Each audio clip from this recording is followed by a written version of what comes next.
nani tata nzambe o ya musina.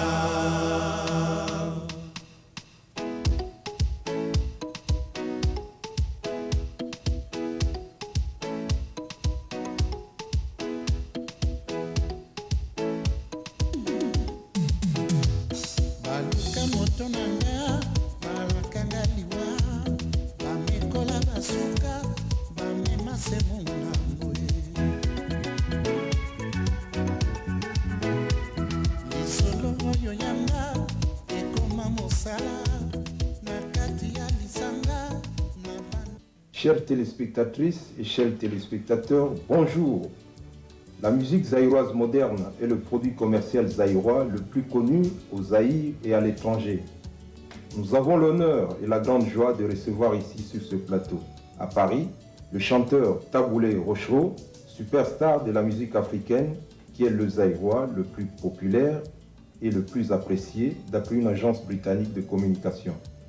Il est le premier invité de marque de notre nouvelle émission télévisée qui s'appelle Cœur de l'Afrique en Europe, qui est produit par le jeune businessman Pat Moulumba, qui est très connu dans le cercle des producteurs de Paris. Mbote Taboulé, je suis très ému de vous saluer dans une des 4 langues nationales du Zaïre, le Lingala. Bon. Tout le monde attend que vous parlez. Le monde politique de Kinshasa, la capitale du Zaïre, les habitants de votre pays d'origine, les mélomanes zaïrois ou africains éparpillés en Europe et dans le monde. Et il y a aussi, ça c'est très important, le public blanc qui s'intéresse à la musique africaine. Je signale ici que vous avez déjà récolté à Paris un succès formidable à l'Olympia du vivant de M. Bruno Cocatrix. Quel est votre commentaire sur ce que je viens de dire? Je crois que tout ce que vous avez lancé comme éloge à mon endroit ne me fait que m'émouvoir et me combler de contentement. Néanmoins, je dois être et rester toujours humble comme à mes débuts. J'ai tellement eu des éloges le long de ma vie et une fois de plus, je vous remercie non seulement à vous, mais aussi aux téléspectatrices et aux téléspectateurs qui nous regardent à travers non seulement notre pays et peut-être dans tout le continent africain et pourquoi pas dans d'autres cieux occidentaux ou orientaux qui nous regardent, quoi. Nous allons parler à cœur ouvert. Regardez-moi bien dans les yeux, Monsieur Taboulé.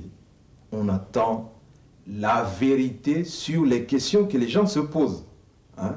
Malheureusement, ma collègue Cybèle, qui est une Française, n'est pas là parce qu'elle est un peu souffrante. Bon, je vais vous poser une question qu'elle devrait poser. Elle est française. Elle se demande pourquoi vous portez un surnom français, Rochereau. D'abord, avant de vous répondre, j'aimerais bien, au lieu de te regarder toi, parce qu'on peut se tutoyer, toi et moi, mais j'aimerais bien regarder nos téléspectatrices et nos téléspectateurs, et c'est dans leurs yeux et face à eux que je vais répondre. Ce petit nom et ce grand nom de Rochereau n'est autre qu'un nom français qu'on a collé à ma peau en 1954 quand j'avais 14 ans, banalement lors de la leçon d'histoire. L'instituteur a posé la question de savoir quel a été l'officier général qui a mené la campagne de Suisse pour le compte de Napoléon et qui a gagné la bataille. Toute la classe ne connaissait pas, n'eût été que moi, et j'ai répondu c'était d'Enfer Rochereau. Et à ce moment, toute la classe a été punie, on leur a coupé les poings, certains on a tabassé dessus, vous savez comment c'était à notre époque. À l'époque, oui. Et j'étais le seul qui a gagné les points, Et en plus, les amis ont commencé à se moquer de moi. Ils m'appelaient Rochereau. Et ça ne me plaisait pas. Au début? Du tout. Pendant au moins 6 mois, 1 an, moi, je ne voulais pas entendre parler de cela. Et quiconque m'appelait comme ça, c'est comme s'il m'injuriait. À cette époque-là, bon, de fil en aiguille, ça s'est collé à ma peau. Et j'ai trouvé autre façon de penser. J'ai dit, bon, autant accepter que de... Et la musique aidant, tout le monde a commencé à m'appeler Rochereau. Bon. Maintenant, vous vivez aux États-Unis. Vous vous rappelez de Ali Boumie? Je sais, Ali Boumie, c'était lors du combat, du grand combat qu'on appelait le combat du siècle entre Mohamed Ali et Cassius Clay contre Foreman au Zaïre à cette époque. C'était en 1974. Bien sûr, j'étais au premier rang à côté du ring et Mohamed Ali a su amadouer le public zaïrois en adoptant certains slogans tels que Ali Boumie, c'est-à-dire Ali tue-le, et comme Foreman n'avait pas suivi le mouvement, il était perdant dans cette affaire et tout le monde a suivi Ali. Ouais, toujours dans ce cadre-là, moi je vais vous parler du festival de musique qu'on avait organisé. On avait vu Michael Jackson, ses frères, on avait vu James Brown, le latino-américain Pacheco, B.B. King, on a même vu Diana Ross avec les Suprêmes. Bon, vous qui résidez maintenant aux États-Unis, est-ce que de temps en temps, la presse ou les milieux artistiques vous parlent de cet événement-là? Je crois que non, rarement, parce que c'est vraiment à reculons. C'est tellement loin, cette époque 74 à aujourd'hui, il y a eu tellement d'événements plus importants sur le plan artistique.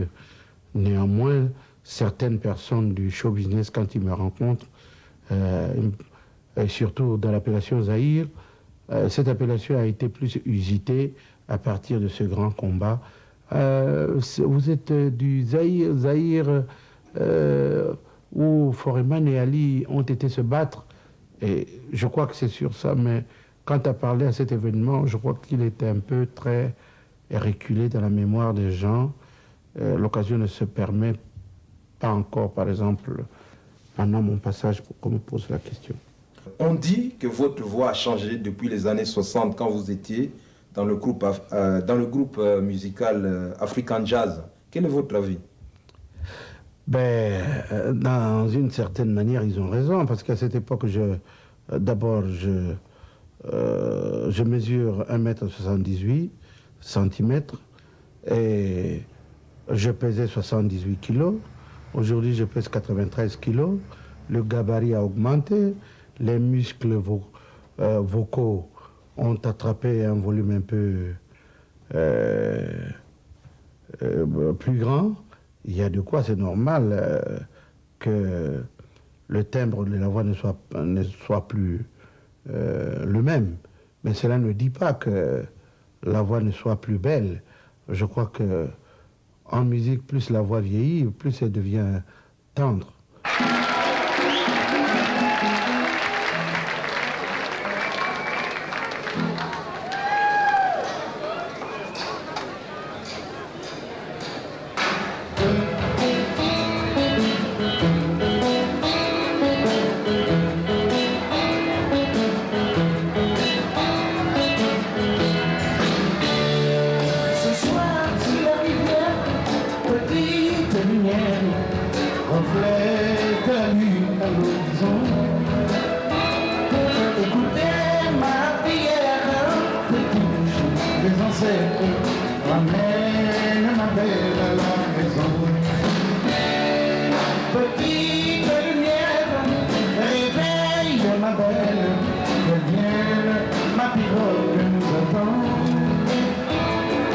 Cette nuit, c'est la dernière qu'elle s'endort. On m'appelle la case. s'enfumer de cette femme.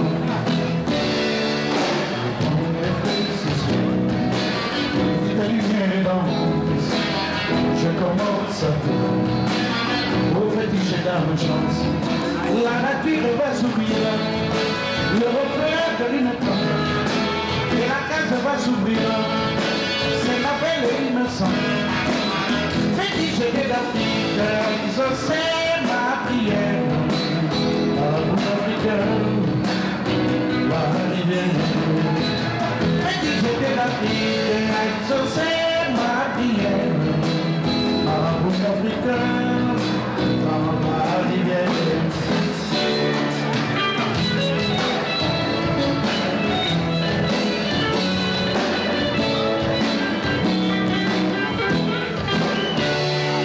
Ce soir sur la rivière, petite lumière, mène la belle horizon. Écoutez ma prière, fétiche des ancêtres, ramène ma belle à la raison.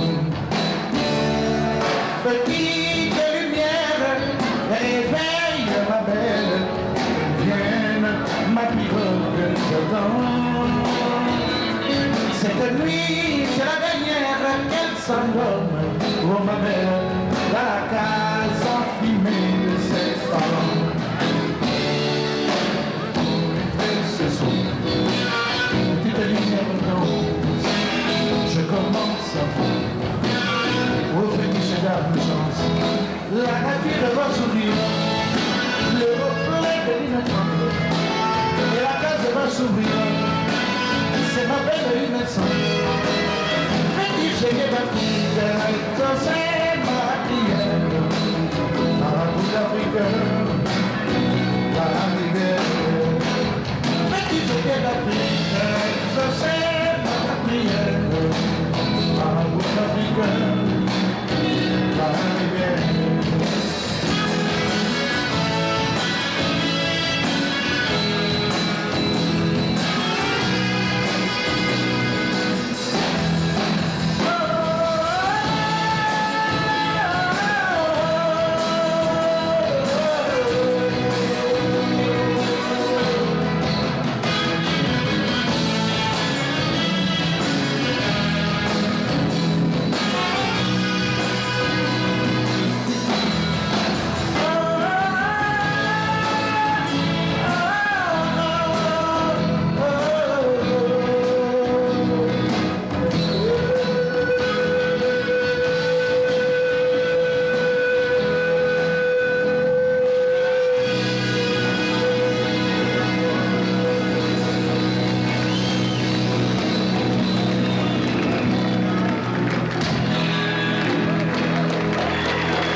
À propos de Luambo Makiadi Franco, dans sa dernière interview télévisée accordée à notre confrère Lukuku Sampo de Télé Zaïre, Luambo Makiadi avait avoué ses pratiques fétichistes qu'il avait d'ailleurs abandonnées. Dites-nous sincèrement, Taboulé, n'avez-vous jamais eu recours aux fétiches? Moi, j'ai jamais eu recours aux fétiches, ça tout le monde le sait, et moi-même d'abord, et les féticheurs, s'ils existent, ils se demandent si je suis déjà passé chez eux, et Dieu lui-même, s'il y en a un, sait que moi, je ne recours jamais aux pratiques fétichistes. S'agissant de Franco, je n'ai pas apprécié cet acte-là, d'aller comme ça, raconter, même si c'était vrai, il le faisait, c'était une aberration, c'était une bassesse, un recul dans la dignité de quelqu'un. Je n'ai pas apprécié. Je lui ai dit ça quelques jours après quoi, qu'il a fait la déclaration, parce qu'il est mort peut-être un an ou un an et demi après. Parce que 4 jours après, il m'a invité à aller le voir et je n'ai pas mâché mes mots. Parce que mon père m'a appelé, il me dit, dites à ton frère de ne jamais raconter telle chose en public. Parce que quand quelqu'un essaye d'étaler pareille chose en public, c'est qu'il sent sa faim. Si Franco avait encore la vie, je crois qu'il ne se permettrait pas de dire autant de choses.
Quel est le bilan de vos activités musicales depuis que vous êtes expatrié? Depuis que je suis hors du pays, ça a été plus difficile que quand j'étais au pays. Non seulement parce que c'est difficile, mais c'est parce que les données économiques dans le monde entier a tellement subi de revers que pour s'y tenir, s'y adapter, n'est pas chose facile. Mais néanmoins, depuis 2 ans et demi, ça a redécollé et je suis en train de rattacher toutes les petites pièces du métier qui étaient décollées, quoi. On dit que la musique zaïroise qu'on enregistrait à Kinshasa sur 6, 8 ou 10 pistes était de meilleure qualité. Et ce label de qualité n'existerait plus actuellement malgré les studios ultramodernes utilisés en Occident par les musiciens zaïrois. Quel est votre avis?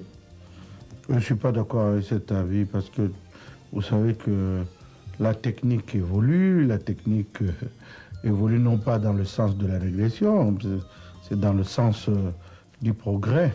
Mais cela n'empêche pas que certaines personnes ne distinguent pas qu'à tous les coups de la vie, on ne réussit toujours pas ce que l'on réalise.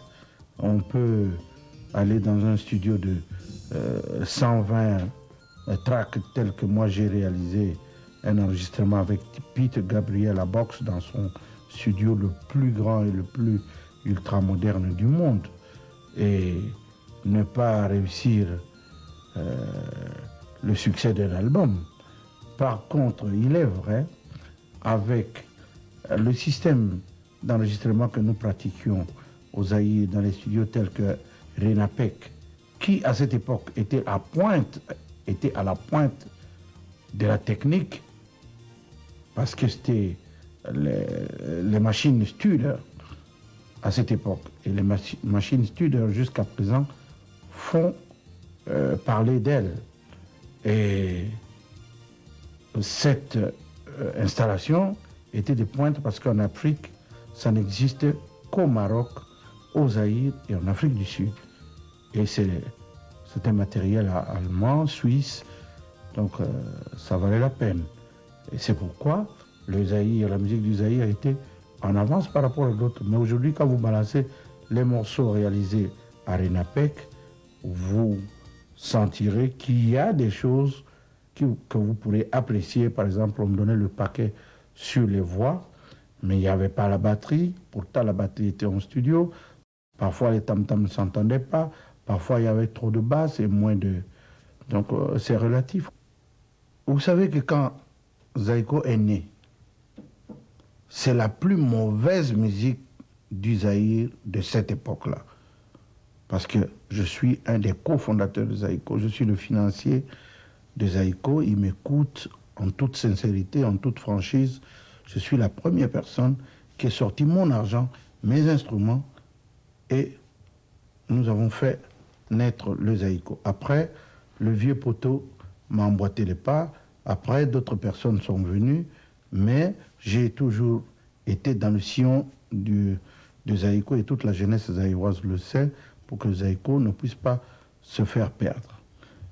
Et c'est la plus mauvaise musique du Zaïre de cette époque. Mais le contexte était tellement autre que ça devait connaître un succès. Pourquoi? Parce que cet orchestre-là était composé à la base et était suivi et sponsorisé par des jeunes, des enfants, des autorités. Ils avaient l'argent, ils avaient les voitures, ils avaient tout. Et quand bien même que la majorité des musiciens n'étaient pas des enfants des grands riches, mais ils étaient des amis des enfants des grands riches. Donc, eux, au moment où l'orchestre jouait, ça leur disait rien du tout si c'était beau ou c'était mauvais. L'essentiel, c'est d'aller rencontrer les jeunes petites filles qui étaient très belles, des beaux garçons, voir les gens avec des voitures et tout. Alors que les grands orchestres, c'était pour, pas des vieux, mais leurs parents, leurs grands frères, leurs cousins, leurs papas. Donc, il y avait un courant nouveau qui était né et qui a connu une faveur du succès comme cela. Et avec le recul du temps, ils ont commencé à s'améliorer jusqu'à devenir ce qu'il y a. Bon, ça, c'est un passage. Toutefois,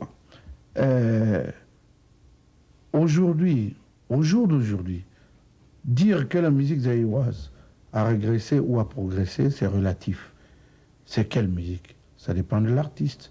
Tel artiste est descendu par rapport à ce qu'il était avant, tel artiste a monté par rapport à ce qu'il est actuellement. Et dans le contexte général, moi je trouve que la musique zaïroise a battu tous les records possibles parce que elle n'est pas restée en laisse, en reste. Beaucoup de musiques sont venues la concurrencer, parfois la mettre un peu de côté. Cette musique a connu un peu de tangente, mais chaque fois elle revient et elle est présente. Maintenant, au moment où je vous parle, elle est tellement présente dans le monde entier que dire que c'est en baisse, je ne crois pas.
J'entends dire qu'une de vos danseuses vit dans le cercle restreint de Michael Jackson.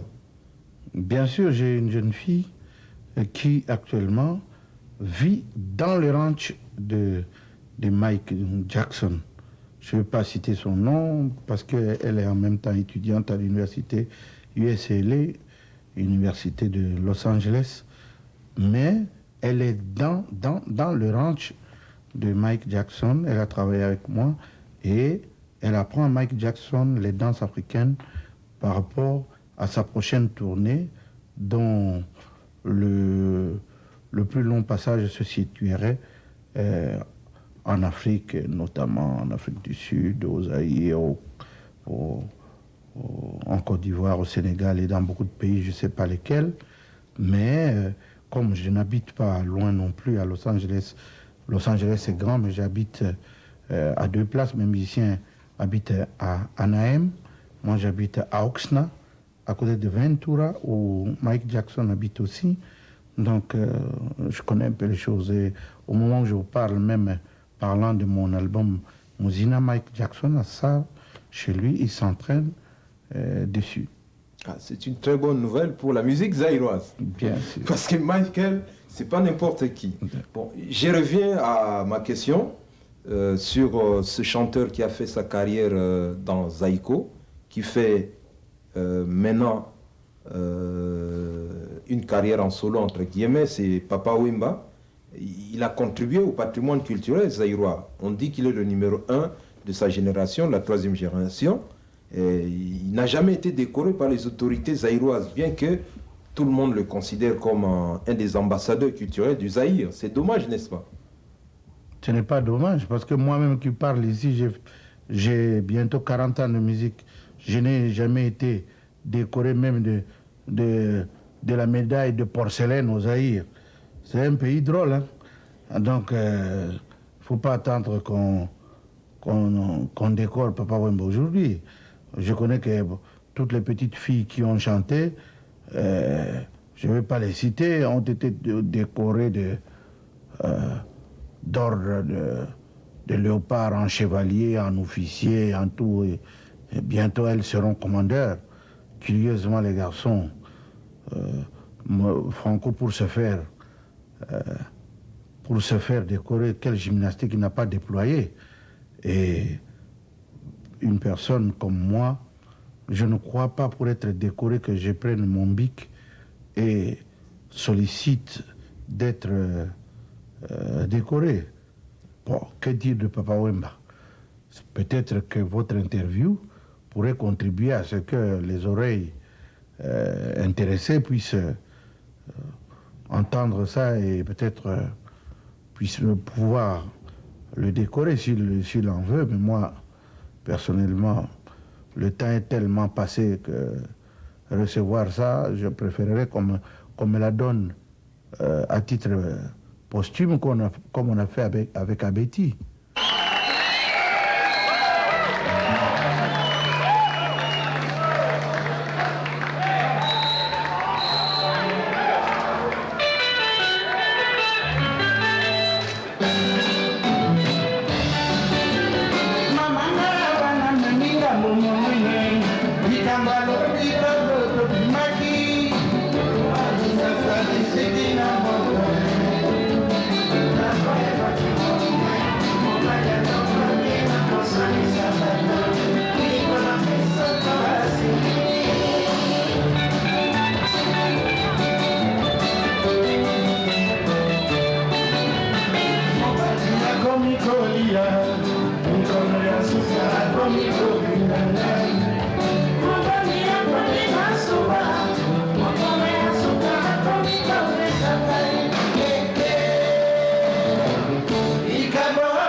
Zaïre, la presse écrite, la radio, la télévision ont parlé du cas pénible du chanteur-guitariste Johnny Bokello. Malade, il a été secouru in extremis par une association humanitaire baptisée Bana Sesengenge, dirigée par une jeune dame, Mama Yemoke. Bokello, d'après ce que je sais, est fauché. Mais c'est une situation qui n'est pas propre à Bokello. On a mené notre petite enquête. Les musiciens zaïrois, après des années de production, de succès, se retrouvent souvent fauchés. Quel est votre sentiment? C'est pas étonnant. Revenons un peu à ce cas de Bokello. Je vous apprends, peut-être à votre surprise, qu'il y a 4-5 jours, il nous a quittés. Dieu l'a rappelé à lui, il n'existe plus. Parlant de secours qui lui ont été apportés, ou même in extremis par l'une association, ou une personne, ou un organisme, mais cette aide-là et ces assistances sont tellement tardives que ça fait plus de 4-5 ans que ce mec est malade. Si on doit venir le secourir et que une semaine après ou 2 mois après il meurt, je crois que ça ne... c'est une aide malvenue. Il y a aider et façon d'aider. Maintenant, revenons à ce que vous dites, les musiciens zaïrois meurent fauchés, tout. Moi, je crois que tous les artistes zaïrois qui ont marqué leur vie d'une pierre indélébile de leurs œuvres ne meurent jamais pauvres. Ils meurent riches. Mais les lieux et les emplacements où leur richesse s'entasse est tellement épars qu'ils ne maîtrisent pas eux-mêmes de comment mettre la main dessus pour pouvoir subvenir à leurs propres besoins. Cela est un problème d'organisation et de structure d'ordre général, pas d'ordre individuel. Prenons le cas de notre grand maître Lombo Makiadi, dont on a fait beaucoup d'éloges sur le plan structurel, organisationnel et tout. Et quand il est mort, après sa mort, Dieu seul sait. Et je regarde ma caméra. Si ces enfants me regardent, ils savent quelle souffrance ils ont, quelles difficultés ils ont, nonobstant et malgré quelques monuments de bâtiments qui sont debout que leur papa a laissés. Je crois que cela va avec les structures du pays même. Comment voulez-vous un pays qui ne pose pas des bases d'après les bonnes santé des gens? Parce que dans nos pays-là, même les chefs d'État qui sont là, eux-mêmes ne créent pas une structure d'écrit pour assurer leur propre retraite. Parce qu'ils se disent non, si je fais un texte pour assurer la retraite d'un chef d'État, c'est comme s'ils vont me retirer, ou je prépare la retraite d'un ministre, ce n'est pas bien. Donc, un ministre aujourd'hui, quand il quitte, s'il ne sait pas bien maîtriser sa petite richesse, il devient délinquant. Un chef d'État qui quitte, il est à la merci de tout le monde.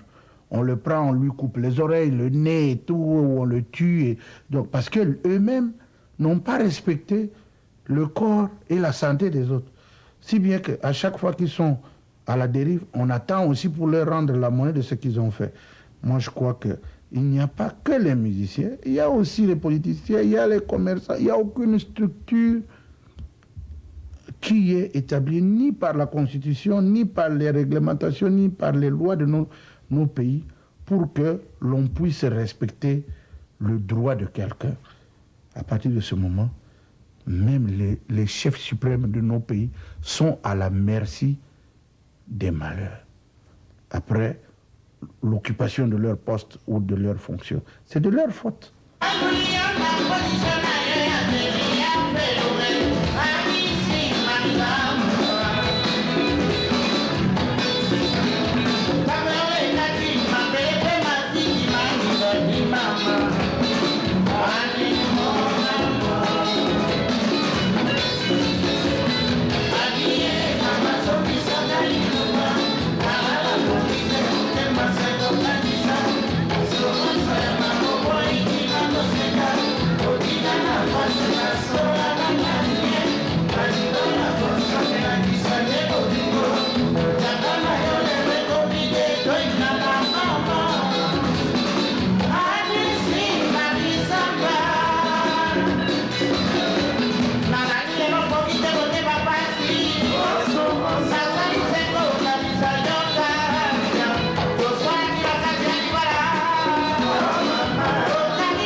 cet album, il y a une chanson qui intéresse particulièrement les Zaïros. Je mâche bien mes mots. Il s'agit de réquisitoires. Bon, ça les intéresse pourquoi? Parce que ça cadre avec leur marche vers le processus de démocratisation. On veut savoir comment l'inspiration vient dans une chanson comme Réquisitoire. Je crois que cette inspiration, elle est très facile à venir, parce que d'abord, je me suis fait un devoir avec moi-même et une obligation que dans tous mes albums, je vais inclure une chanson à caractère politique non moins gênant. Je ne partirai pas d'une chanson qui générait ni l'écoute des apolitiques, ni les écoutes des politiques. Et c'est pourquoi j'avais commencé par un thème un peu dur, comme le glas a sonné, parce que je devais sonner le glas, j'ai sonné là. Le glas comme quoi, bon, maintenant on commence. Et j'ai continué avec Réquisitoire pour attirer l'attention du peuple et de ceux qui se croient être les autorités, que l'État dans notre pays n'existe plus. Chacun se met à la débrouille. On dit qu'il n'y a que le petit peuple qui se met à la débrouille. Non, mais les autorités, ils font de la gymnastique pour vivre. Parce que vous avez une belle voiture. Bon, vous êtes ministre de... comment dirais-je, de travaux publics. Vous sortez avec votre voiture, la route n'est pas bonne. Et vous n'êtes pas à l'aise. Donc, l'État n'existe plus. Les gens font ce qu'ils font. Les gens vont au boulot quand ils veulent. Et non seulement ça, le pays va tellement à la déprime que bientôt, un petit pays ou un grand pays quelconque naîtrait avec des idées expansionnistes en Afrique, viendrait un jour planter son drapeau aux Zaïre et dire « Bon, je vous fais marcher ou pas ?» On ne pourra plus faire autrement. Parce que telle est l'histoire. On ne sait pas d'où viendra le vent de l'impérialisme ou de l'expansionnisme. Qui savait qu'un jour l'Allemagne serait à la base de la première et la deuxième guerre mondiale, alors que c'est les peuples du même sang avec les Belges, les Français, comme ça. Et c'est ce que j'attire l'attention des Aéros. Il est temps qu'ils se réconcilient et que les responsables qui se disent de droite ne doivent pas négliger ceux qui sont de gauche. Et que ceux de gauche ne doivent pas négliger ceux de droite. Ils doivent pratiquer ce qu'on appelle la tolérance, l'acceptation.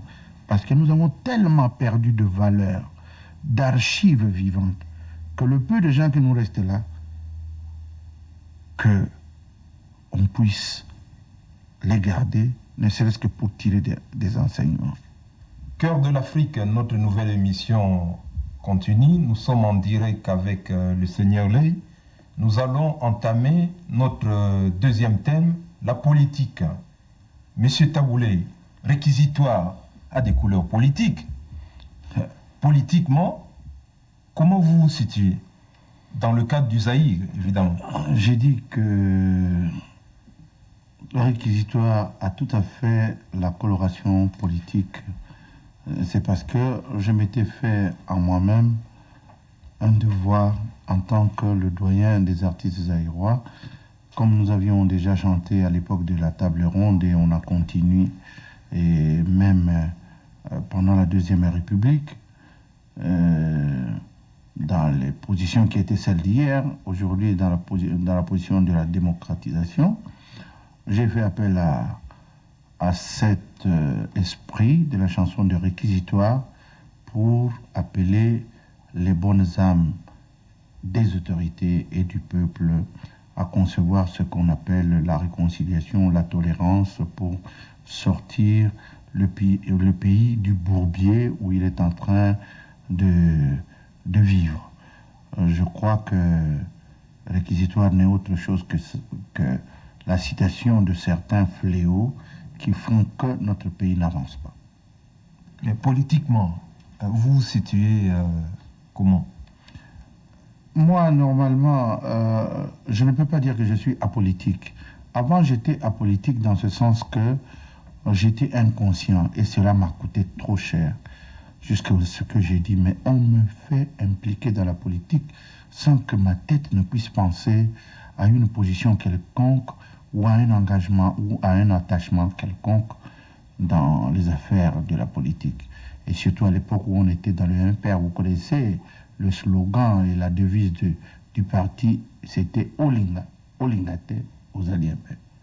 Que tu le veuilles pas, même dans le ventre de ta maman, tu es du mouvement populaire de la Révolution à cette époque-là.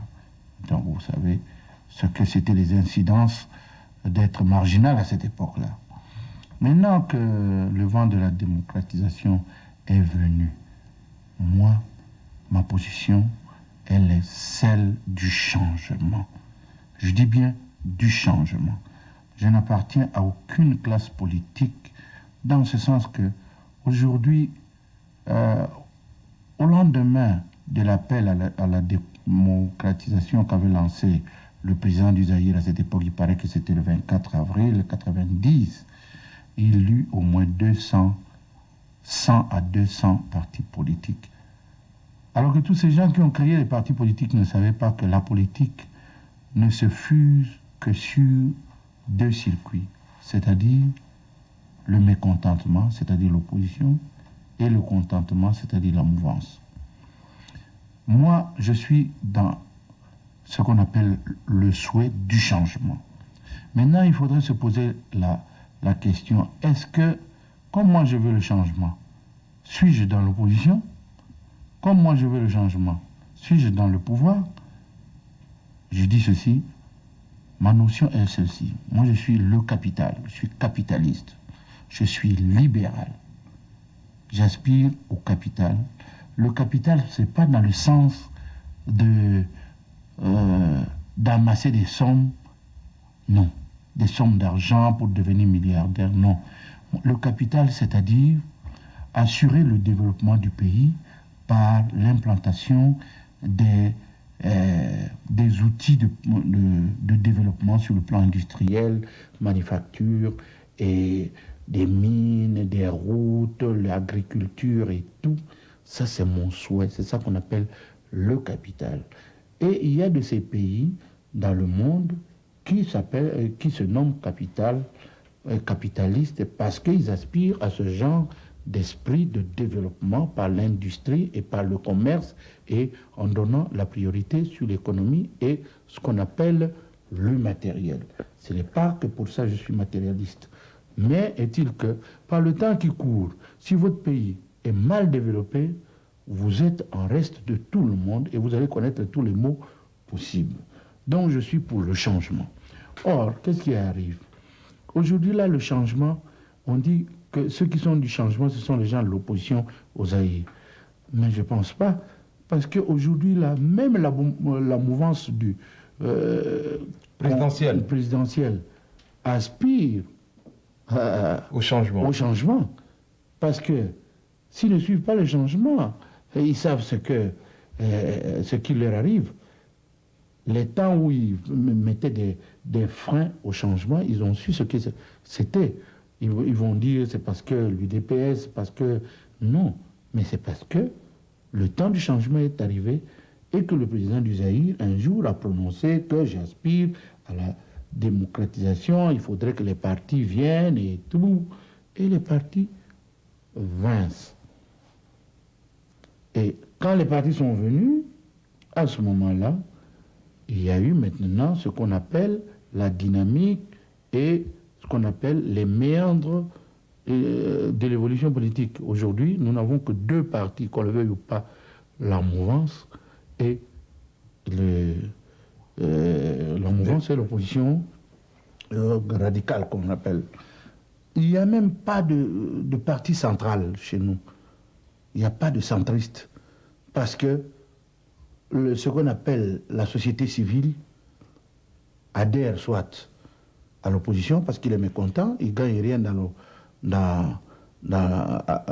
le pouvoir, ou alors il quitte carrément le pouvoir parce que les rênes du patrimoine sont tenues par la mouvance ils vont de l'autre côté. Moi, je pense qu'au point où on en est, tout le monde est nécessaire.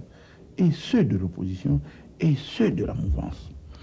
Moi, aujourd'hui, j'aurais souhaité être dans la mouvance. J'aurais souhaité. Pourquoi? Parce que quand nous sommes dans la mouvance, c'est eux qui ont l'armée, c'est eux qui ont l'argent, c'est eux. Moi, je préférerais faire l'opposition radicale dans la mouvance. Leur dire, voilà, je suis de votre parti, de votre esprit, mais le chemin que nous sommes en train de suivre de façon à freiner l'avancement de la démocratisation ne nous amène nulle part. Parce qu'un beau jour, ce serait un carcan, l'impasse et il y aurait l'explosion. C'est tout le monde qui paierait, non seulement ceux de l'opposition, même vous qui êtes dans la mouvance. Or, ceux qui sont dans l'opposition, les pauvres, on les a mis tellement à l'écart qu'ils ont les mains liées. Ils ne peuvent rien faire, ils ne peuvent rien dire. Parce qu'ils sont radicaux, ils disent, ceux de la mouvance, ils mettent leur tête, on coupe avec la guillotine ou on fait comment? Vous voyez ma position dans cette affaire. Et je ne suis pas celui qui irait dans la mouvance pour se mettre à genoux, pour dire, moi je manque ceci, il faudrait me donner les biens de première nécessité. Non, parce que j'ai prouvé aux yeux de la mouvance présidentielle que sans eux, je peux vivre.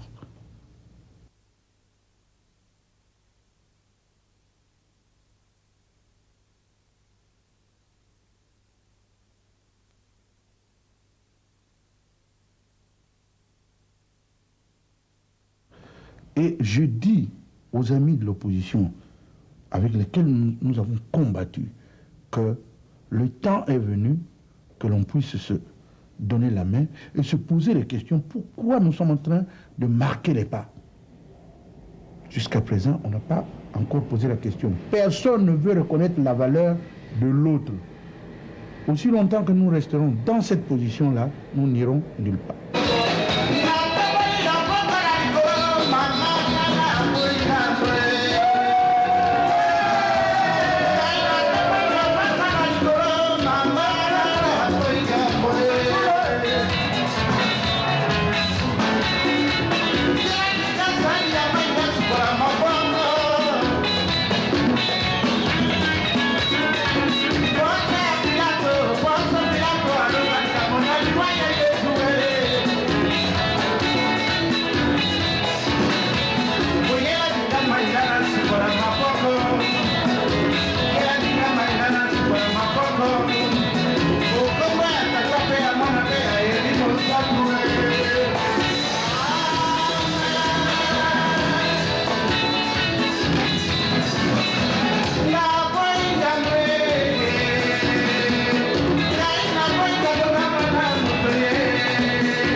Bientôt, il y aura les élections au Zaïre. Moi, j'aimerais savoir, depuis l'indépendance du Zaïre en 1960, avez-vous toujours voté? Je vous ai dit que personnellement, la politique ne m'intéressait pas beaucoup. Et un jour, je me suis senti coupable. C'est ce qui dit que le plus souvent, si on a voté 20 fois au Zaïre, je n'ai jamais voté 2 fois. Je fais semblant d'aller voter, je ne suis jamais allé voter parce que ça ne m'intéressait pas. Mais je me suis rendu compte que tous les Zaïrois ont commis une erreur de ne pas s'intéresser à la politique. Alors, les plus malins, les plus rusés, se sont intéressés à la politique. C'est eux qui ont gagné plus que tout le monde. C'est eux qui commandent le pays. C'est eux qui ont fait tout. Moi, je crois que la génération qui vient, qui sont après nous, parce que ceux qui sont au pouvoir aujourd'hui, ou ceux qui ont été au pouvoir hier, ils ont adhéré à la politique à l'âge de 20 ans, 24 ans, 30 ans. Il y a eu même des chefs d'État qui ont été chefs d'État à l'âge de 34 ans. Aujourd'hui, tu vas te présenter à 50 ans, je vais être chef d'État de mon pays. On dit, ah, il est trop jeune. Ce petit-là, qu'est-ce qu'il veut? Ah non, il est temps que la jeunesse montante puisse s'intéresser à la politique. Il y a la richesse dans ce pays-là. Il y a tout dans ce pays-là. Tant que le Zaïrois jeune, qui aujourd'hui a 19 ans, 20 ans, 30 ans, ne veut pas s'intéresser, un beau jour, il y a des gens d'à côté qui iront prendre ce pays-là et ils se mettront à genoux pour commander leur propre richesse. J'appelle à toute la jeunesse de prendre conscience qu'ils doivent faire la politique. Qu'ils le veuillent ou pas, s'ils ne font pas la politique le feront. À notre époque, nos pères nous disaient « Ah non, ne faites pas politique, vous allez mourir, on va vous tuer. » Mais si on fait maintenant le constat des personnes apolitiques qui sont mortes par rapport aux politiques qui sont morts, ceux qui se sont le nombre le plus élevé de rescapés, ce sont ceux qui n'ont jamais fait de la politique. Je n'ai pas voulu dire ça. J'ai voulu dire que ceux qui sont restés plus en vie, ce sont ceux qui ont fait la politique. Et la politique de pointe, et la politique de dictat, et la politique de submersion des autres. Parce qu'ils se sont entourés de tous les outils possibles financiers, militaires, sécurité, pour que l'on ne puisse pas les embêter. Pourquoi nos enfants ne s'intéresseraient pas à la politique? Je ne les envoie pas à la mort. Qui me disent, s'ils ont un oncle qui était maçon, qui était fonctionnaire, mais la plupart sont morts parce que le pays a été tellement mal préparé que ces fonctionnaires sont morts de découragement, de maladie, sans les moyens de se soigner. Ces maçons, ces musiciens, c'est tout le monde. C'est comme si c'était des gens sans défense. Mais quel effet ça vous fait que votre fils soit enterré ici à Paris et non à Kinshasa? Mon fils ne pouvait être heureux que d'être à côté de moi. Tant que je ne pouvais pas rentrer au Zaïre, il serait heureux ici. Ma vieille mère qui était à cette époque là-bas, et en tant que fils unique, dépourvu de tous les moyens et de tout le confort, ne pouvait pas avoir un cadavre aussi cher que celui qui est mon fils. Pour enterrer, elle me dit, mon fils chéri, tu m'envoies ce cadavre ici, je ne pourrai pas l'enterrer avec les honneurs dus à son rang. Autant le faire là-bas où tu es, le jour que tu rentres avec. Parce qu'un cadavre, ça peut être les os, ça peut être la chair, ça peut être la terre où on a enterré quelqu'un. Le jour de ma rentrée, je rentrerai avec mon fils. Excusez-moi de vous avoir posé cette question, mais c'était quand même capital parce que c'est une question que beaucoup de Zaïrois se posent. Et à propos de vos enfants, je vous félicite parce que vous avez pu les élever correctement et il y a beaucoup qui sont des diplômés universitaires. Il y a des licenciés, il y a des gradués. Il y a des gradués. qu'on appelle ici les gens qui ont le... Ici en France, c'est les gens qui ont des DUG. Moi, j'aimerais savoir quel effet ça vous fait de marier votre fille, hein, vous qui avez chanté des dizaines des femmes. Moi, je pense que c'est un sentiment de satisfaction et un sentiment exemplaire parce qu'après moi, avec beaucoup de satisfaction, j'ai constaté que Wemba a marié aussi sa fille. Donc, il n'y a jamais un sans deux.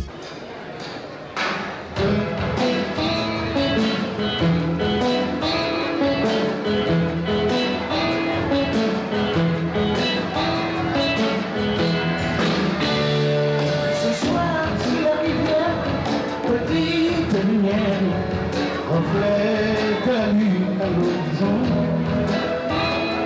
Écoutez ma prière, petit des ancêtres, ramène ma belle à la maison. Petite lumière, réveille ma belle, que vienne ma pirogue nous attend. Cette nuit, c'est la dernière qu'elle s'endorme, pour ma belle, dans la case enfumée de ses parents. Petite lumière danse, je commence à voir au fétiche d'âme chance. La nature va s'ouvrir, le reflet de l'innocent, et la case va s'ouvrir, c'est ma belle innocente. Fétiche de l'Afrique, exaucer ma prière, à vous africain, la rivière. Fétiche de l'Afrique, exaucer ma prière, à vous africain, la rivière.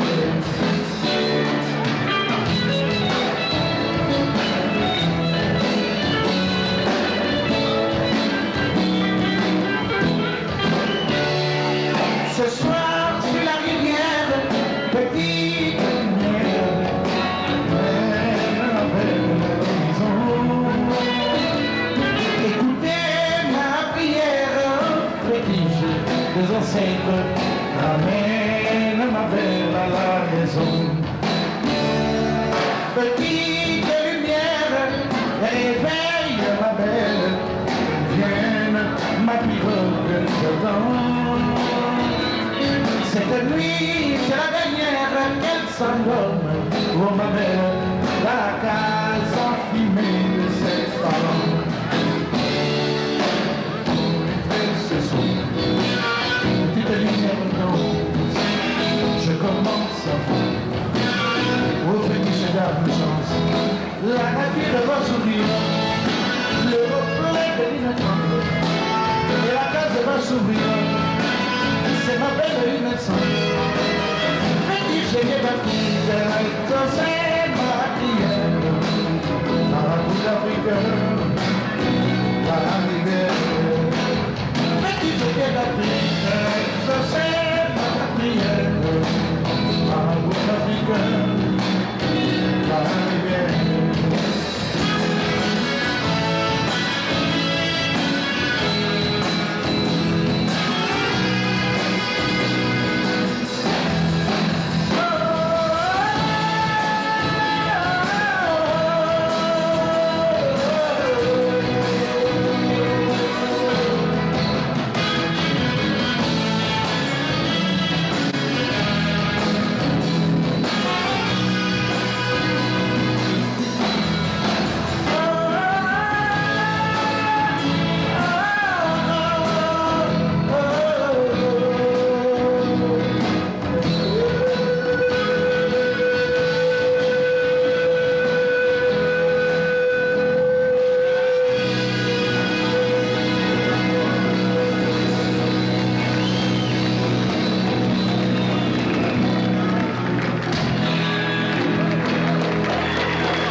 Seigneur Lei, vous avez toujours chanté Kinshasa et vous continuez à le faire.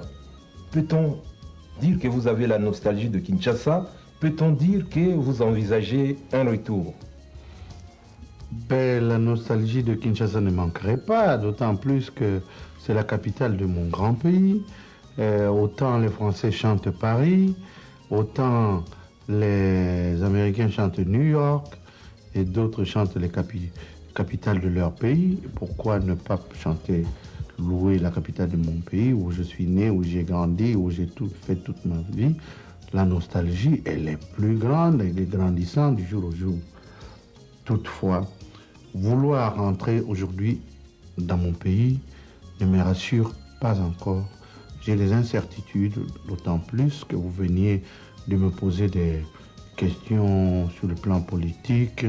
Je crois que beaucoup de gens ne savent pas dans quel courant que je passais, à quelle famille j'appartenais.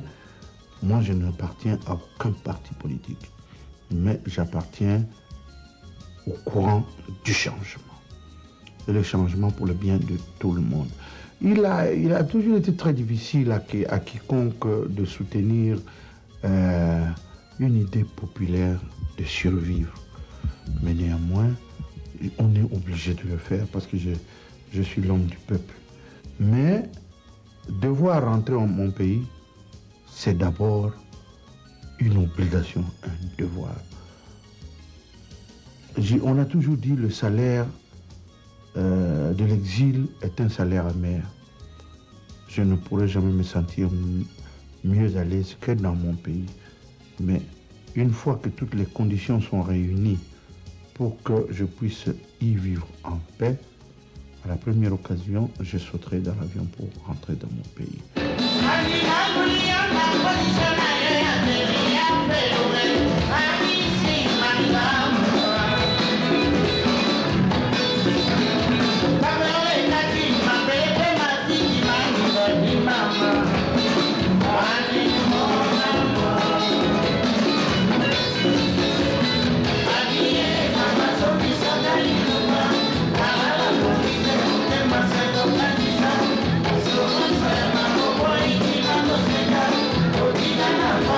Sola,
voilà, on arrive à la fin. Les bonnes choses ont malheureusement une fin. J'aimerais savoir, vous aurez bientôt 55 ans. En tant qu'homme, qu'est-ce que savez-vous avec certitude? Ce que je sais avec certitude, c'est d'abord la grandeur de Dieu. Dieu a fait que pendant 50 ans, plus de 50 ans, j'ai été conservé en bonne santé. Comme disent les ancêtres, on ne peut pas se féliciter d'une santé, mais je rends gloire et grâce à Dieu, je tape sur la table. J'ai rarement été sérieusement malade, donc je suis attaché à Dieu, non pas dans l'esprit de dire aux gens aller pratiquer la religion bouddhiste, catholique et tout ça. Chacun a sa foi inacalée selon son cœur et sa conscience. Mais ce qui m'a plu dans ma vie, c'est que j'ai choisi au hasard un métier et une carrière qui n'en était pas une en Afrique. La musique n'a pas été une carrière en Afrique. Avant Rocho, avant Franco, je vous le jure, et je vous le dis en vérité et en vérité, personne n'a jamais vécu avant nous du produit de la musique, si ce n'est que des Nigériens, dont le pays est habité par au moins plus de 100 millions d'habitants et qui pouvaient se permettre de vivre avec le produit de la musique. Aujourd'hui, même dans les pays les plus petits, vous trouverez des Rwandais, des Ougandais, qui sont des grands artistes, qui peuvent vivre du produit de la musique. Ceci étant, je pense que j'adresse à tous mes jeunes collègues d'avoir foi en cette carrière que nous avons pas initiée, que nous avons relevée, dont nous avons relevé la sauce. Mes vifs remerciements vont à des gens comme Manu Dibango, qui a joué avec moi dans un orchestre de nationalité camerounaise, fait la fierté de toute l'Afrique. Des gens comme Gérard Kwesson, qui, tout en étant plus artiste musicien, nous entoure de ses conseils et de sa préoccupation pour que la musique africaine aille de l'avant. Je peux citer tous les jeunes. Je remercie Salif Keita, Youssou N'Dour, mon jeune frère de la Côte d'Ivoire qui fait le reggae, comment il s'appelle encore? Alpha Blondy, tant de gens, des jeunes filles, Tchalamouana, Billy Abel, Fayates, Aïcha Kone, Nayanka Bell, Tokilala, et ils sont tellement nombreux. Toutefois, je reviens à la société civile. Les jeunes gens de tous les pays d'Afrique doivent prendre conscience de la chose politique. Tant qu'ils ne feront pas politique, ils vont toujours dire « Ah, nos pays ne marchent pas, nos pays ne marchent pas, nos pays ne marchent pas », jusqu'à ce qu'eux-mêmes sont vieux, ils ont les cheveux tout blancs, alors qu'ils ne seront pas en mesure de mettre leurs propres enfants ou leurs propres petits-enfants sur le chemin de diriger nos pays différents.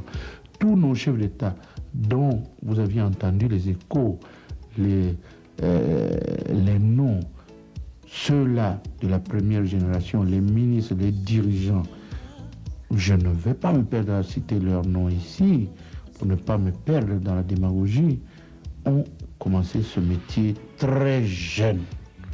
Et ils en sont morts vieux ou jeunes dans l'exercice de leurs fonctions ou après. Donc prenez conscience, faites la politique, non pas pour devenir un dirigeant, mais pour orienter le bien-être de nos populations.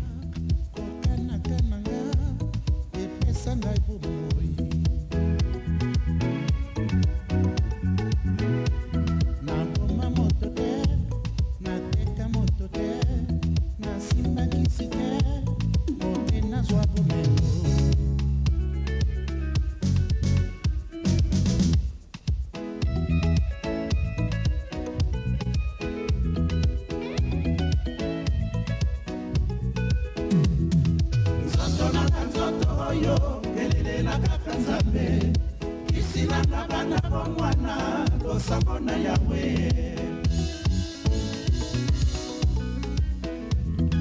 baso oyo bayebanga na bomwana nanga ntango yango babenganga mwana ya basango